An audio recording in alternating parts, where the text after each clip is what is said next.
मौलाना तहसीन जिलानी साहब के बयानात सुनने के लिए तहसीन जिलानी ऑफिशियल को सब्सक्राइब करें।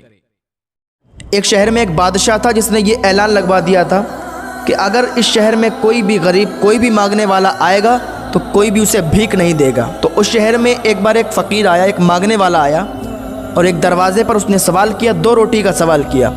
कहा मुझे भूख बहुत तेज़ी के साथ लगी है, मुझे 2 रोटी चाहिए। तो उस घर में खातून थी, उसने कहा कि बादशाह का ये हुक्म है कि इस शहर में कोई गरीब, कोई मिस्कीन, कोई भी मांगने वाला आए उसको रोटी नहीं दे सकते, उसको कोई भीख नहीं दे सकता। तो उस फ़कीर ने कहा आज अगर तुम अल्लाह रब्बुल इज़्ज़त के लिए मुझे 2 रोटी दोगी, यही नेकी तुम्हारा साथ देंगी। तो उसने अल्लाह रब्बुल इज़्ज़त की रज़ा के लिए 2 रोटी उठाई और उस फ़कीर को दे दी, उस मांगने वाले इंसान को दे दी। उसने बादशाह का खौफ नहीं खाया कि बादशाह मेरे हाथ कटवा देगा, क्योंकि बादशाह ने कहा था अगर कोई फ़कीर को रोटी देगा, अगर कोई मांगने वाले को रोटी देगा तो उसके हाथ कटवा दिए जाएंगे। उसने अल्लाह रब्बुल इज़्ज़त की रज़ा के लिए वो रोटी ली और उस फ़कीर को दे दी कि जाओ जो होगा देखा जाएगा। अल्लाह पर भरोसा करके, अल्लाह पर यकीन करके उसने वो गरीब को 2 रोटियां दे दी। जब बादशाह को मालूम चला, बादशाह ने अपने सिपाहियों को भेज के उसके दोनों हाथ कटवा दिए, उसके दोनों हाथ कट गए। कुछ दिनों के बाद इधर बादशाह ने अपनी माँ से कहा माँ मुझे शादी करना है। तो उसकी माँ ने कहा ठीक है, तब तो हम पूरे शहर में तलाश करवाने के लिए अपने सिपाही भेजेंगे, अभी कोई अच्छा रिश्ता मिलेगा और सबसे ज़्यादा खूबसूरत लड़की मिलेगी, उसी के साथ तेरी शादी करवाएंगे। अब बादशाह के सिपाही निकल गए ढूंढने के लिए। अब वही लड़की जिसके हाथ बादशाह ने कटवा दिए थे, पूरे शहर में वही खूबसूरत थी। सिपाही लौट के आए, बादशाह की माँ से कहा कि एक लड़की मिली है जो बहुत ज़्यादा खूबसूरत है, हसीन व जमील है, पूरे शहर में ऐसी लड़की नहीं है, लेकिन उसमें एक कमी है, उसके हाथ नहीं है, दोनों हाथ कटे हुए हैं। उसकी माँ ने बादशाह को बताया, बादशाह ने कहा कोई बात नहीं है, हम उससे शादी करने के लिए तैयार हैं।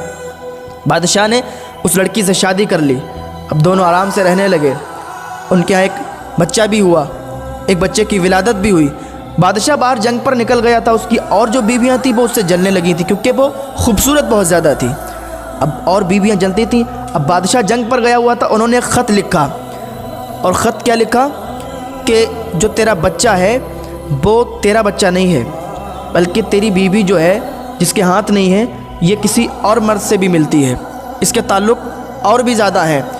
तो जब बादशाह को ये ख़त मिला तो बादशाह बहुत ज़्यादा गुस्से में आया। उसने वहाँ से दूसरा ख़त लिख के भेजा कि उसको अभी इस शहर से निकाल दिया जाए, उसको शहर से बाहर भगा दिया जाए।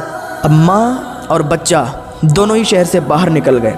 थोड़ी दूर चलते रहे, रास्ता भटक गए। रास्ता भटके भूख भी ज़्यादा लगी थी, प्यास भी ज़्यादा लगी थी। एक नहर पड़ी, नहर में पानी पीने के लिए वो गई तो उसका बच्चा उस नहर में गिर गया। जैसे ही उसका बच्चा नहर में गिरा तो वो चिल्लाने लगी, चीखने लगी, लेकिन कोई करीब करीब नज़र नहीं आया, कोई भी नज़र नहीं आया जो उसकी मदद करने के लिए आता।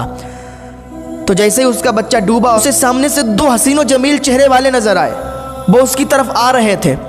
वो दौड़ के आए, कहने लगे क्या बात है।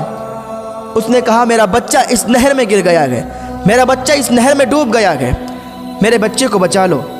वो दोनों खूबसूरत हसीन व जमील नौजवान उस नहर में छलांग मार देते हैं और उसके अंदर जाने के बाद उस बच्चे को निकाल लाते हैं और उसकी झोली में डाल देते हैं। तब वो औरत कहती है कि तुम लोग कौन हो, तुम्हें इससे पहले तो मैंने कभी देखा नहीं, तुम्हारे चेहरे भी इतने खूबसूरत हैं, तुम इधर के तो लगते नहीं हो, और फिर इतनी सुनसान जगह में तुम यहाँ कैसे आ गए। उन्होंने कहा मैं कोई आम शख्स नहीं हूँ, उसी रोटी के बदले में जो तुझे नेकी मिली थी मैं वही हूँ, और मैं वही नेकी बन के आज तेरी मदद के लिए आई हूँ।